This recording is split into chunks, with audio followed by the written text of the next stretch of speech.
Hello. Boss ko to. Ha? Kailangan natin magsimula ng parotor ng ating mga palayan para pagsimula tayo agad. Oh, mas maganda siguro bibili na lang tayo ng hand tractor. Work 1.5 na. Boss ko to.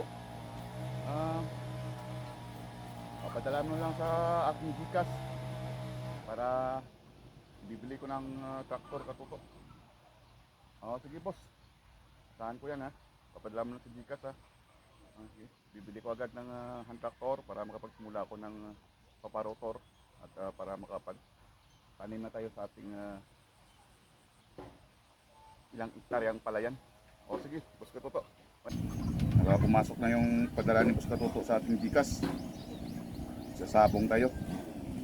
Tingin tayo sa online sabong para ibig na isa bilhin natin dalawa.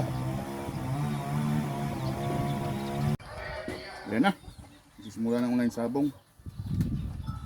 Pataya tayo sa Talisay. Yan, o sa meron 1.5. Ang ganda ng tinding ng Talisay. Ayan o. Yan na. Yan na, simula na. Yan na. Sana manalo. Manalo. Talisay. Ayan. Anak ko. Ayan. Sana manalo. Para doble ang 1.5 natin. Dalawang tractor na bili natin. Para kay Boss Katuto. Para sa kanyang palayan. Ayan.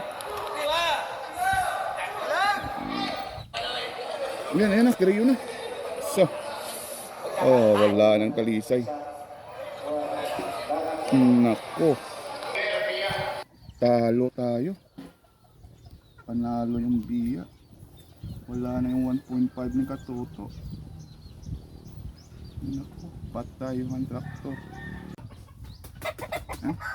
Talo tayo. Tawagan na natin si Boss Katuto. Inform natin. Hello? Boss Katuto. Sir, disgrasya yung 1.5 natin. Tumaya ako ng online sabong ng 1.5. Nadagdagan ng ilang zero ng 1.5. Natalo yung B. Natalo yung yung manok na pinustahan ko. Kaya wala na tayong pambili ng tractor. Iba vlogger ka naman, Boss Katuto. Content mo na lang para pag trending mabawi mo yung 1.5 mo.